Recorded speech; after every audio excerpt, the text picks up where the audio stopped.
Perfect. Hi, welcome to our session about courage and renewal, staff resilience and debrief, holding space for yourself through boundaries, sharing, and integration. This is our Capstone project as SCRR fellows during the 23-24 school year and is designed to assist educators, and by this we mean anyone who works in schools, to navigate crisis and grief in the school setting. We're so glad you're here.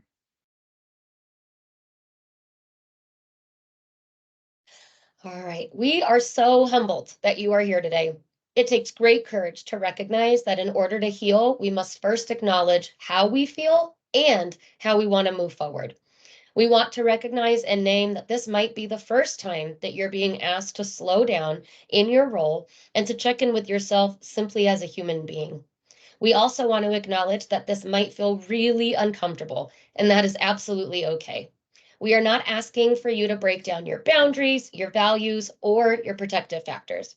What we are hoping for, though, is that you give yourself permission to utilize this resource as a way to grow through what you have gone through, as well as permission to be uncomfortably comfortable. Before we get into the good stuff, we do want to take some time to introduce ourselves and have you get to know us before we jump in. I'm going to have Kirsta start us off. Hi, I'm Kirsta Colley. I'm the Director of Behavioral Health Services at Douglas Education Service District in Roseburg, Oregon. I'm the mom of 2 grown sons, a hiker and a cat lover, and I'm bringing a teaching lens to our group today. I was a teacher for 20 plus years, mostly in 4th and 5th grades and then middle and high school math. And my true passion is making school a safe place for students. I became interested in grief and loss work as a flight team member. In our area, a flight team is the group of people who responds to a school following a crisis.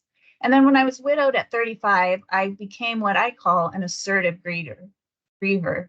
Never have I so easily known what I needed and asked for it. This was really difficult for some of the people around me, and those who responded to it taught me more than I can say about holding space for grief. I see myself as radically vulnerable. Allowing me to bring my true self to the classroom has made it one of the places I feel most alive. And because kids are no slouches when it comes to recognizing authenticity, it has fostered true connections of mutual trust and respect. Today, I'm bringing the perspective of teacher as leader in the healing framework to emphasize that when we're engaging in is therapeutic togetherness, not therapy. I also will focus on the me I bring to the space, one who wears her grief rather than separates herself. Thank you, Kirsta. My name's Christine Ewing, and I am a licensed marriage and family therapist, as well as a credentialed school counselor. And I have been honored to do both of these roles for over about 15 years in Southern California and here in Oregon. In addition to that, I have the honor of serving as a trainer and a consultant for suicide prevention, intervention, and postvention, as well as a consultant and trainer for crisis response in our schools and in our communities across the region and across the state. I am a firm believer in being a lifelong learner and educator for hope and for courage. I am a proud Lebanese Egyptian American who has lived experience with grief, particularly with disenfranchised grief, as well as loss in both my personal and professional worlds. I'm working now as an advocate to unlearn the many years of cultural conditioning and shame surrounding grief and loss. I believe that without darkness, there cannot be light. And that is what gives me courage to keep fighting in a world that is still attempting to create division and fear. I'm a wife and a dog mom of 2 annoyingly cute dogs, and I'm an aunt to 2 amazing nephews and 1 really brave niece. I'm ultimately honored to also be a chosen aunt to many good friends. In my spare time, you can usually catch me channeling my forever child in me with some Disney magic or finding any way to get my toes in the sand at the beach. Today, I am sharing with you from the lens of the role that I play as a therapist in our community, as well as my perspective as a school counselor working with youth. I hope to bring raging courage as a champion for grief and healing in a framework where boundaries are expanded but not broken, as well as hope for interrupting the taboo of societal and cultural norms surrounding grief. Thank you, Christine. Yeah. All right, so we are going to jump in to what we are calling creating a container. And before we do that, we really want to walk through understanding the paradox of crisis and grief in schools. So Kirsta and I want to invite you, yes, you, the amazing person listening to this resource, to think about your past and your current policies and procedures surrounding crisis response, debriefing, and healing. We invite you to reflect on what your current protocols are in crisis response and perhaps to just get a little curious in understanding why the current policies may not allow for grief to unfold and to heal, especially in the daily routines when we're asked to move forward after a crisis. We know that grief is not a new concept. We know that grief and loss have been a part of our work in education since truly the beginning of time. And we also know that often we as educators do not question traditional policies because usually we go with the norm that, well, if it's not broken, why fix it, right? We also know that oftentimes we still show up even as human beings. And so, whether it is a current policy that exists, we know that we still are going to have feelings arise, especially around expectations when it comes to grieving in a particular timeline. What we are hoping for you and this resource is to hold space for this current paradox that while we have professional protocols to follow, we are human in both our professional and our personal worlds, and that both being human and processing in a professional setting can coexist. So with that said, we also know that we live in a world where talking too much about our feelings and processing some of those feelings can actually be really uncomfortable for both us and for the individuals around us who might not be ready to talk about that. We also know that it is what is to be true is actually beautifully written right here in this statement by David White. And it says, crisis is essentially about vulnerability, which is an experience in which we are opened to the world in a different way, whether we want to be or not. We know that crises will occur in our work setting. We know that it's not a matter of if, but when.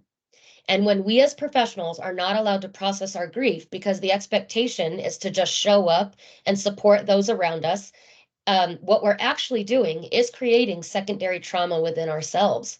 This can create a barrier for our own feelings and can actually turn into burnout, compassion fatigue, or even our post-secondary trauma. Thank you. So now we're going to talk about where we started, where we are, and where we hope to move.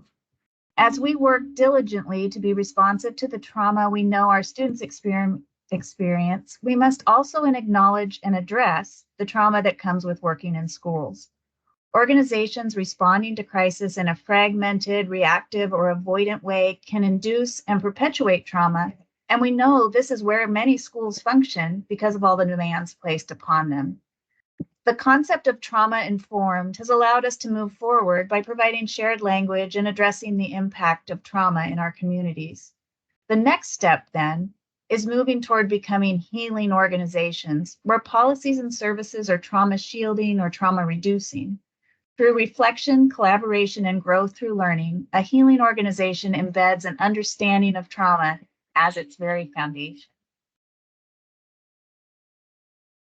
And so with this paradox, we want to take an even deeper dive into the realities that we face daily and begin to consider some potential alternatives to unlearning and for some growth. We encourage you to think back to your graduate program, in school, in trainings, or even just you as a human growing up in K through 12 settings as a student. What are or were some of the expectations surrounding a crisis or a loss? What were some of the spoken or even unspoken norms? Was there an infinite time to share, to process, or to even grieve?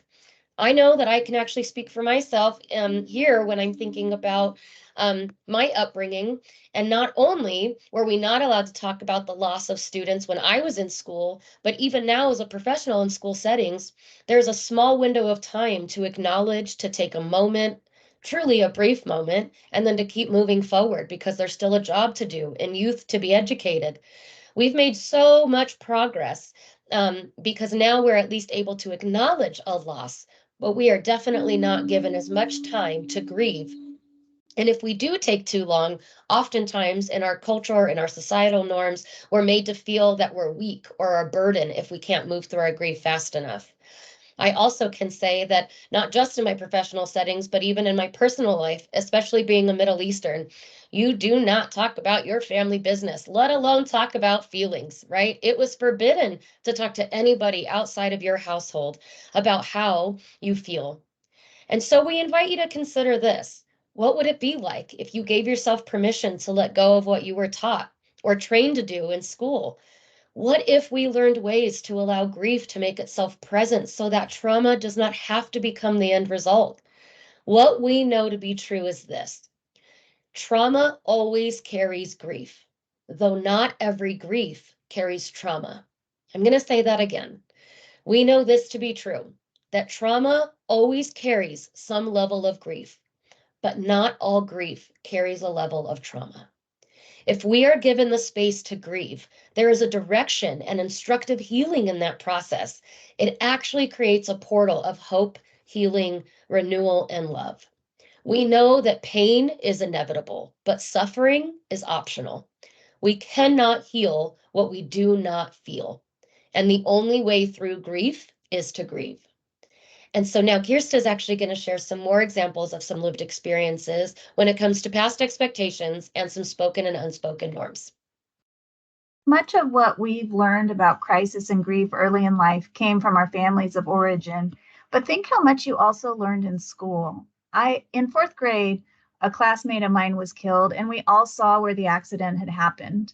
On Monday, her desk was gone from the classroom, and we were instructed not to speak about her again. Certainly, this impacted us as her peers, and now I imagine and think back how it must have felt to the woman who was our teacher. I'm so glad to be part of a system that can change the old mentality of shut it down and move on when it comes to grief. The ways in which I can now support students, offer them opportunities to heal and grow, and allow me as a human and a teacher to incorporate grief and loss into who I am as a whole person rather than create a division between feelings and self. I feel really lucky that we're here doing this work today. Absolutely.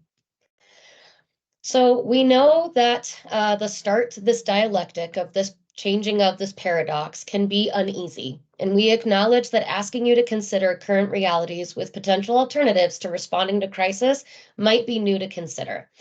So we would like to introduce you to a new concept actually called a Venn diagram.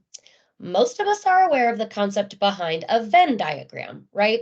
As a refresher of a Venn diagram, the purpose of that is to illustrate the relationship between two or more sets of data or information. A Venn diagram is actually a play on words, and yet has been found to validate and name the reality all of us have in this space right now. A Venn diagram is an overlap of two statements that appear to be true and also appear to be contradictory. Our example here is that schools aren't designed with healing in mind, and yet we also know that school communities need healing. Part of our hope in shattering the tradition of roles is to bring breadth into the importance of debriefing, especially in schools with educators or even community members. We know that processing or debriefing is not traditional, especially in schools. I imagine that you might be thinking, why are we talking about feelings or grief? That is not what school is for. Or maybe you're thinking, that's actually not even my role. I get that. I'll tell you, it is my role in a school setting, and that's still hard for me, even with that lens. It's a lot to be one person to everyone. So we're just going to encourage you to consider the above statements in a framework of a Venn diagram, recognizing that a debrief can actually create a consistency for all of the staff. It can provide opportunities to learn from challenges and successes. It can provide moments to reconstruct policies and deal with response in a more trauma-informed and culturally responsive way. Debriefs can also provide renewal for staff in that it can allow them to feel a sense of control after being able to process. It can offer a space to orient themselves through the idea of storytelling and sharing. It can help staff to look at patterns of ways to renew, to restore, and to heal. and it can provide a supportive space to investigate or even negotiate opportunities for change. It gives staff a chance to see each other as a human, not just as colleagues. Kirsta's going to share a little bit more in detail another example of this Venn diagram. Event diagrams allow us to recognize and reckon with the contradiction in the middle, knowing that we come to these situations with the if and or the but, why, what's going on, how can both of these things be true at once? And as a math teacher, I do love the play on words. I brought some examples from a recent community of practice, and I'm wondering as we look at them if they seem familiar or what you might add to your own Venn diagram. For instance, trained people who are not directly affected by the crisis can help during the crisis. In contrast, and is also true, in small communities, all trained helpers may also be affected by the crisis. Both of those things are true at the same time. Here's another set. Schools must be a beacon of resources and provide support when in crisis. On the other hand, and at the same time, when in crisis, schools can forget the resources they have and don't reach out for support. Support rooms offer short-term psychological first aid to those affected, and time for processing longer-term and follow-ups are limited by expectations that things go back to normal. And finally, teachers aren't counselors and aren't trained to respond to crises, grief, and trauma. Yet, teachers are the people who students spend their days with following and in the midst of crises, grief, and trauma.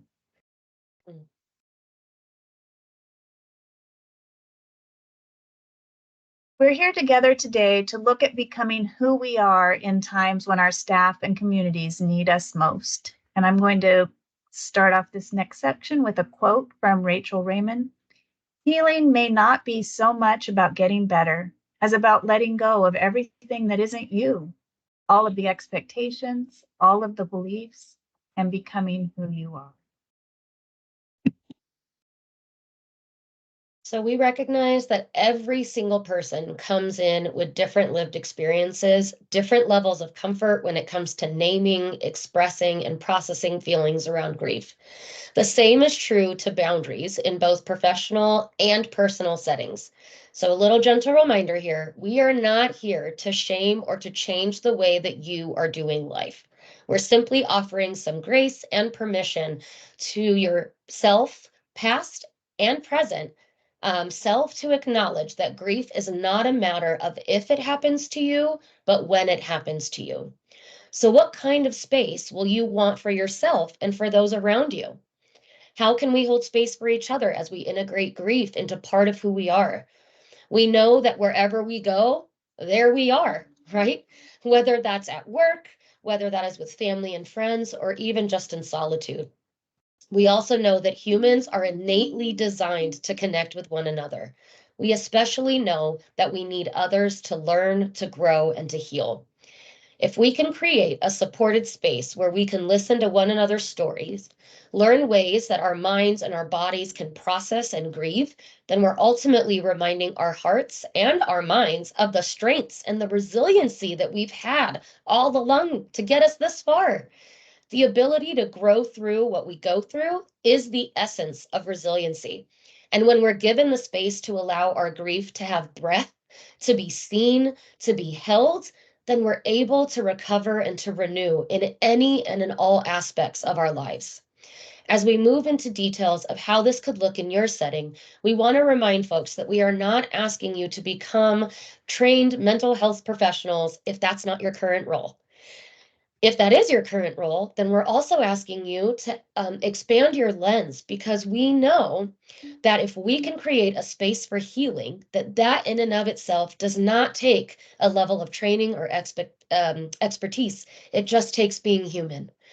So our hope here is that we're simply offering ways for you to unlearn some things that held you back from grieving and maybe even possibly kept you back from connecting with others in times of need. Thank you. So, how do you get started in creating a space for collective grief when you don't know where to start? We're here to help you learn some best practices and creating a container for that grief collectively. We'll expand on that idea and share some best practices, ideas, and tips.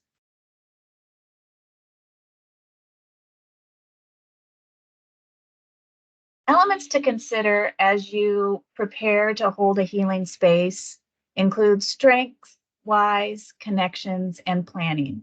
Some of this is logistical, of course, but also it requires focus, mindset, and addressing the uniqueness within your community. Each school or district will need and want something different. Containers such as healing circles provide tools for support, but their main purpose can be connection and centering. They allow us to slow down and engage with each other. If we proceed with urgency and a feeling of crisis, circles can be crisisy themselves. So here are some things to consider.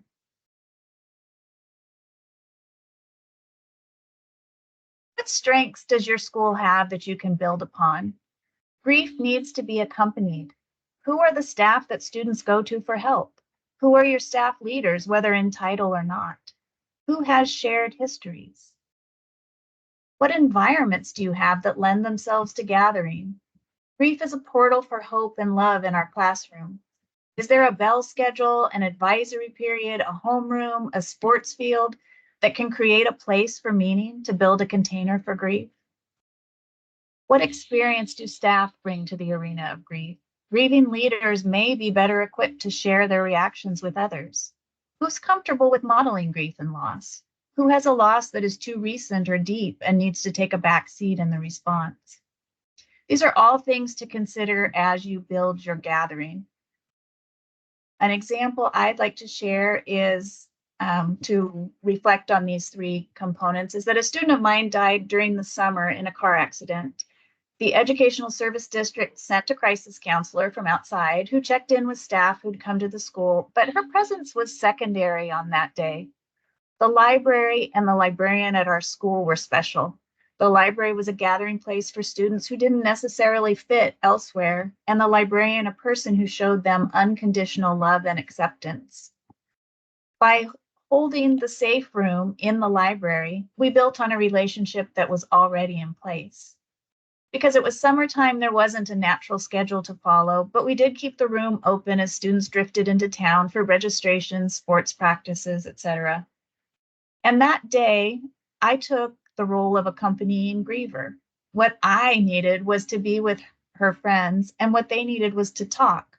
So we sat and held hands and cried. And the healing space removed our roles of teacher and student and let us come together as people, feeling the pain of losing a bright light in our lives.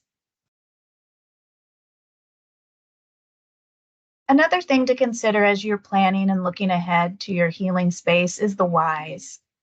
Think about why you want to create this container space. What is your focus? Who were you remembering and what about them do you wish to honor? Think about who you'll include in the group. Will it be an open space or a private affinity space? You might consider race and ethnicity, power and positionality, shared experiences, and shared people. An example of power and positionality that just comes to mind right this moment is teachers or staff and administrators. Sometimes there can be discomfort sharing in those kind of situations. And so you might think, how does our staff work together? Would it make sense for everybody to be as one? Do we need to do some separations? Also think about the outcome you hope for. Where do you see a longing for connection? What do you want those participating to feel as they come out of this experience? Think about what you feel and wish for yourself as well as a guide for what others might also be experiencing. Again, before you start, make connections. As you reach out to invite people in, offer a personal reason for them to join in honoring this person with this group at this moment. Share a goal or purpose for the conversation to come, and offer an easy out. Some may need to take time to consider whether they want to participate. Some may have a knee-jerk no reaction. And so giving some space to respond may allow them to join when and if they're ready. Asking potential participants what they need is another way to create a feeling of approachability and trust. If you let people know what to expect, it can alleviate their reluctance or fear. And finally, share of yourself. In speaking from the heart, you invite others in. You can also model that joy and pain coexist. Focus and connection like this can be spontaneous. In the midst of one typical flight team response, a group of choir students, high schoolers, friends of the students who had died that weekend, gathered to sing in the hall of the school. And I thought, how powerful is song as a means of expression of somatic movement and breath and body together, and as a call for others to join us. I find this a beautiful example of a group forming out of longing to be together, to make their emotion manifest, and to share joy and pain. So connections happen purposefully and sometimes just out of serendipity. Finally, the logistical planning piece. How will you plan the event itself? Think about the timing of your gathering. When will it occur? Will it be a one-time practice or something you return to regularly? Will you celebrate anniversaries? Will you have a weekly group? What is it that meets the needs of your population? Think about where you'll meet as well. There may be places where you feel connected to the person who died, or there may be other soothing and accessible places that make sense for the group at this time. Finally, consider the community of participants one more time. Who are they? How can you anchor your time together in the familiar or in traditional practices? Last week, I held a small healing circle for 5 of my staff. They work at a school where a teacher died suddenly on the way to school, and the flight team there was different than any I had been part of before. We went to the school to do what we could for teachers on the day of the accident, which was before students had been told. The support that day looked mostly like, "Can I take your class for a minute and give you a breather?" And the majority of staff said no, and so I moved on, checking back in later. This is an example of an easy out. I definitely understand the need to keep normalcy and structure when grief is overwhelming. But as the staff navigated the week, in the words of one of my team, smiling for the students, but dropping the smile as soon as they were out of sight, they didn't feel able to process their own grief at losing a friend and a colleague. At the end of the week, I offered to hold space for them. All 5 appreciated the offer and 3 attended. We met in our office, a safe place away from the school, lit a candle to denote the sacredness of our time together, and talked. Because we know each other well and the group was small, our talk was free-flowing and less structured than it might otherwise have been. We were able to catch ourselves beginning to problem solve rather than sit in the difficult moments. The strengths, the whys, the connections in this group informed the way we sat together and allowed us to release feelings from the week, as well as the complicated emotions from old losses that arise with any death. Thank Christine you, is Kirsta. going to take us into creating the container itself. Thank you for sharing and for setting us up. So Kirsta did a beautiful job sharing kind of multiple different ways and things to think about when we are getting ready to set up a space. We're going to now talk a little bit more into some details and share a couple starting points for you to take, mold, adapt, do what feels best for you and the setting that you work in. No matter the setting, our hope is that you set the purpose for the gathering. You can welcome folks into the space, acknowledge and name the purpose of the gathering. It is okay to acknowledge death. It is okay to acknowledge grief. We want to agree on the purpose of the space or the gathering, and we just want to allow for genuineness to show for every person in the space, regardless of lived experience, comfort, or boundaries. Essentially, we really just want to allow for authentic moments to unfold, whether that happens verbally, non-verbally with one another, or in solitude. We also want to work towards grounding. We want to be able to ground everyone in the gathering space. What we know is that research tells us that when our minds cannot make sense of our grief, our bodies can and will. It is actually a protective factor that we must acknowledge. It is a good thing that our mind and our body are working together. And yet, sometimes when we're not paying attention, it can creep up.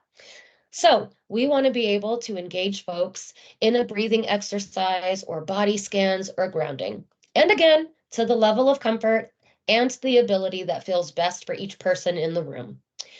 We want to name that not everyone syncs the same when it comes to being present, when it comes to being focused, or when it comes to just being mindful. Again, our job is not to change or to fix, but to lead by example in the space and to give permission for folks to do what they need and what they want. It's a moment to provide small nuggets of psychoeducation for opportunities to validate and normalize that grief can appear in many different ways. Being able to name some of these grapplings will allow for folks to tame and not shame what's coming up for them, particularly in regards to grief. And then we want to move into providing rounds for storytelling. So this is actually a process that's meant to be therapeutic, but not therapy. And that goes along with what Kirsta said earlier. When we're thinking about our roles and these boundaries, this space, this time to connect is just meant to connect as a human being, not to provide therapy, long-term care. So whether we are doing the storytelling rounds through directed prompts, through wonderings, through grapplings, even cravings, or even supports for accountability and healing, that is what that space is for. Facilitators can lead this through setting an example or just repetitive checking in for the folks in the group to ensure that everyone has had a chance to share to their comfort level. This process is complete when the facilitator has confirmed that all who have wanted to share have had a space to share. When we can create a space for belonging, we can actually interrupt what gets in the way of healing. And then ultimately, we want to close towards hope. This can be done through naming the intention of the containerized space for hope. It can be providing opportunities for courage or just courage to grow. Courage is not the absence of fear, y'all, but it's doing something despite the fear. It's saying, I acknowledge that that fear is there, and I'm still going to keep growing because I deserve to be seen and heard. When we're given a chance to share our story or make meaning of our story, we're actually working towards renewal. This can also be a space for practicing and observing radical acceptance. And I'll be the first to tell you that I struggle personally with radical acceptance, and yet the world continues to remind me that sometimes things are going to happen. So being able to name that regardless of how it goes, we can take care of ourselves by having continual reminders that there is healing in naming and talking about grief. That while it does not make the grief any less real, it does allow for the grief to heal. I love your expression, tame, not shame. That's a good one. Yes. Yeah, it's one of my favorite ones. We got it. We got to name it to tame it so we don't shame it. Yeah. So, speaking of amazing people, David Kessler is one of the co-founders in working with Dr. Kubler-Ross and is responsible for actually adding the sixth stage of grief, which is actually finding meaning. So he says it best, constructing meaning through and after pain, loss, trauma, or a crisis is dynamic. It actually reminds us that meaning is relative and personal, that meaning takes time. You may not find it until months or years after the loss. Meaning does not require understanding. It's actually not necessary to understand why someone dies in order to find meaning. Even when you do find meaning, it won't feel that it was the cost of what was lost, right? So that loss is still going to be big. But your loss is not a test. It's not a lesson. It's not something to handle. It's not a gift or even a blessing. Loss is simply what happened to you in life. And meaning is what you can make happen. Only you can find your own meaning. Meaningful connections can actually create and heal painful memories. Kessler also writes that meaning both begins and ends with stories that we tell. Meaning making is impossible without storytelling. However, renewal is impossible without meaning making. So they go hand in hand. Back to that Venn diagram there, right? Storytelling helps school communities to create a coherent narrative, a complete story of self that can in fact foster healing. That was beautifully said. We're going to share a slide next that's a model for a holding space or creating a container. And I want to thank Christine for this. She created it, and I've used it 3 times now, once with my staff, once with a large group, and once with just an individual. And it wasn't a crisis we were processing, it was just a sadness about a situation. And so this is really a beautiful model for working with somebody through, it gives you a kind of a defined process. So thank you. Will you share with us? Yeah, absolutely. So when we talk about holding space or creating a container, what we're hoping for is that you can provide an experience of just being heard without needing to be fixed, without needing a solution, or without needing a treatment plan for all you clinicians out there. I see your wheels turning, right? This is just the ability to name our grief, that it's not only important for the healing of our present selves, but also offers us renewal to heal our future selves. Each person's grief is as unique as they are. It's as unique as all of our fingerprints. While we are all unique, one thing that we know to be true is that one thing that we have in common as humans is that no matter how we grieve, we share a need for our grief to be seen, to be witnessed. Kessler writes this best. He says, that doesn't mean that needing someone is to try and lessen or reframe it for them, right? Just because you need someone doesn't mean that you can't handle it on your own or that they're going to fix it for you. The need is for someone to be fully present to the magnitude of the loss without trying to point out the silver lining, right? We as human beings have our own discomfort, which is often why we try to go into problem solving mode. And sometimes being able to ask, how are you doing, right? How are you really doing? And what was the hardest part, or what is the hardest part? That in and of itself can create a container of hope and renewal.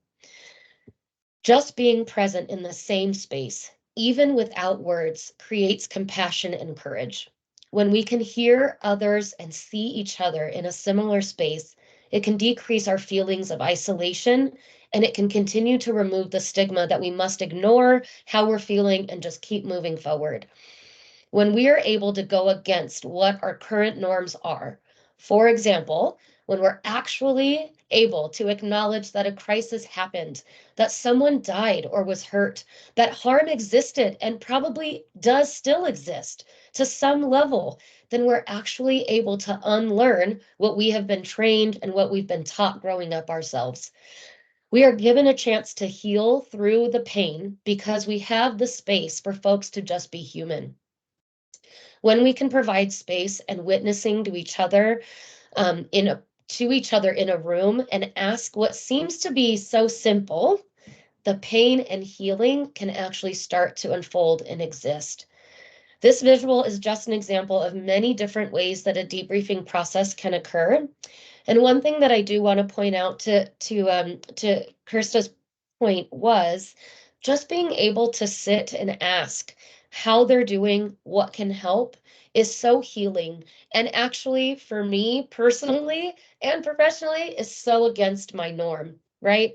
I was taught and trained in school that you do not talk about yourself as a clinician. If you're talking for more than 60 seconds, you're talking too much, right? Your job is to listen and to provide feedback and to help the individual. Also, in my personal life, you don't talk about your life outside of the family home. And so part of my healing journey is being able to unlearn all of those cultural norms and values. And so when someone asks me how I'm doing, I've had to stop and actually say, how am I really doing? And actually answer the question, which I will name, is so uncomfortable for me to this day. And yet I'm learning to be uncomfortably comfortable because I matter too. Mm. So we're going to move into some best practices for facilitating and leading. When we're able to name things, we contain them from continuing to become taboo or stigmatized. And when we contain things, then there is no room for shame to exist. So we want to name the space and the potential harm. Krista addressed this earlier when we were talking about some different, when we were looking at space. And so in this, we want to just name that there might be some positions of power, whether it's titles or roles that are assigned. Those are pieces that we want to think about. From that, also onto the spectrum of forms of different pieces that exist, right, in positions of power, whether that is subtler colonialism, concentrated poverty, or even just white supremacy. When we're able to name some of these, we can provide a space for healing in an institution that has typically been historically and traditionally unsafe for our youth and for our staff. We want to remind folks repeatedly that we are using a container of gathering to listen to one another, not to solve it for one another. We also want to recognize that some individuals will share openly about their stories and their experiences, while some might only share just the space. And that's okay. Both are okay. We want to be mindful that grief is just that. It is grief. There is no linear timeline. There's no strategic pattern to check off. There is no particular linear stage to go through. What we want to acknowledge is that grief looks, feels, acts, breathes, and processes different for every person and in all forms. And no matter what, we are here for the person who has the courage to show up in that space. We also want to allow for time. And we know that time is always running out, right?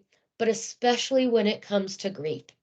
We know that not just one space, not one round, not one group share is going to be enough to move forward. We want to acknowledge that grief and space for this container should be ongoing, or we hope that is ongoing and happens as often as needed. We want to offer a new way of structuring a crisis response because most often, as we mentioned earlier, we see a big surge of support happen right after the crisis has occurred. We see grief circles, we see support rooms, and then shortly after, we kind of go back into those unspoken norms, right? We get back to that quote unquote daily grind. And so we offer that this shift from one and done to a process of gather anytime we see a need happens. If students or staff need space to process, we encourage you to offer that container or that gathering space for folks to feel comfortable to come and share and to heal as needed. We also want to shift the norm of not sharing stories or having a time bound on when we can share to a continued sharing. Sharing of space, sharing of stories, sharing of artwork, sharing of sculptors, sharing of music, right? Those are things that can bring voice to things that are unspoken. We also want to recognize that there can actually be a voice or there can be something to be heard even in silence, because that can also bring folks together. And so Kirsta's going to go into a deeper dive now about some context regarding recovery and renewal. I got so into what you were saying, I didn't realize it was my time to switch the slide. We invite you to use the ritual of creating a grief container as part of your community's movement through recovery toward renewal. After a big thing happens or continues to happen, our first step is establishing safety and stabilization, then remembering and mourning. And that's where we are in our containers together. As we remember and mourn, we begin to reconnect with life, with social action, and with regulation, which is the third step in recovery. Traveling through grief together can give us a sharper sense of purpose, deepen our connections with each other, and empower us to make changes to better our world. And that's where renewal happens. We need to grieve through our grieving to reconnect with the hope and that is still there and the things that we can do to change what happened. It's not wanting to switch. I have a quote that I think addresses that, and it's by Amanda Gorman. May we not just grieve, but give. May we not just ache, but act. May our signed right to bear arms never blind our sight from shared harm. May we choose our children over chaos. May another innocent never be lost. Maybe everything hurts, our hearts shadowed and strange, but only when everything hurts, may everything change. Beautiful. Whew. So Before we say a huge thank you, Kirsta, I'm gonna have you go one more slide Let's do our over. Let's do acknowledgements. our Yep. acknowledgments because while we think we are probably two of the most wisest people in the room, we also know that we could not have done any of this without paying our acknowledgments to all of these amazing resources and folks that you see listed here. And so we just want to say a huge thank you. To not only the folks that have helped shape us through this fellowship program this year, but also for the ability to just grow in this work, because we know that without these champions paving the way for interrupting traditional norms and encouraging recovery and renewal to exist and grow, I know that I would not have had the honor of getting to meet Kirsta and getting to work with her. So I want to say a huge thank you to you. And then now we can go back and say a huge thank you to To all of those all who, of there you we out are. there. Yes, huge thank you to each and every single one of you for the amazing work that you do day in and day out. I imagine that you are all exhausted, and yet you get up every single day to keep fighting for a world that can be filled with hope and renewal and recovery. And so we thank you for the hard work and for the heart work that you are doing every single day. We see you and we appreciate you. Find your people and carry on. Thank you. Bye.